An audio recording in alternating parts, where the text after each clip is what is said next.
রোগী দেখছেন বিশেষজ্ঞ মেডিসিন, ডেন্টাল ও অর্থোপেডিক্স চিকিৎসক। নারীদের জন্য আছে বিশেষজ্ঞ গাইন চিকিৎসক।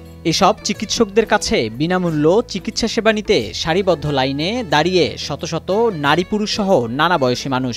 এমন সেবা পেয়ে খুশি নিম্ন আয়ের মানুষ। আমার সমস্যা জ্বরে তিনি হাত পা একদম পুরো ব্যথা হচ্ছে, কারণ হাঁটা পারি না। এই ডাক্তারের কাছে আসছিলাম, ওই ওষুধ নিলাম, এই যে আসি। আর শরীর দুর্বল, এই ওষুধ দিয়ে এলাম, ডাক্তার দিল, বিনামূল্যে ওষুধ দিল। শুধু চিকিৎসক দেখানো নয়, রোগীরা পেয়েছেন বিনামূল্য ঔষধ। সেখানে প্রাথমিক সকল রোগের ঔষধ ব্যবস্থাপত্র অনুযায়ী বিনামূল্য দেয়া হয়েছে। মাত্র ৩ ঘন্টায় সেখানে সেবা নিয়েছেন প্রায় ২ থেকে ৩ শতাধিক রোগী। তাদের মধ্যে নারী রোগীর সংখ্যা ছিল বেশি।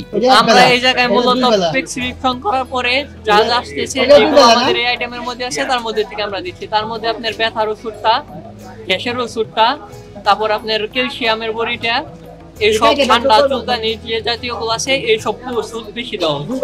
শতভাগ বিনামূল্যে এই ফ্রি মেডিকেল ক্যাম্পের আয়োজন করেছেন ঢাকা মহানগর উত্তর যুব দলের সাবেক সদস্য সচিব মোস্তফা জগলুল পাশা পাপেল।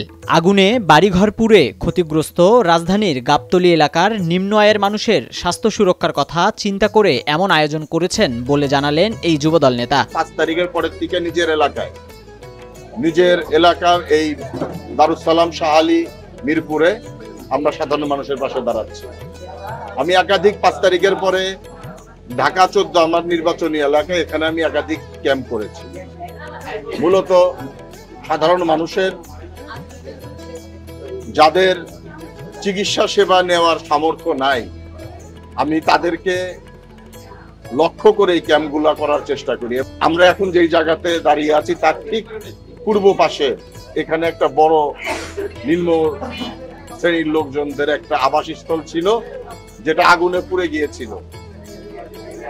তাদের চিকিৎসার দরকার। আমি এটাকে লক্ষ্য করে পার্শ্ববর্তী যারা আছে সবার জন্য আমি এই ব্যবস্থাটা সবার সহযোগিতায়, পাশাপাশি এই ইউরোপিয়ান ইউনিভার্সিটি কর্তৃপক্ষের সার্বিক সহযোগিতায় এই ক্যাম্পটা আমরা করেছি। আমি যতটুকু শুনেছি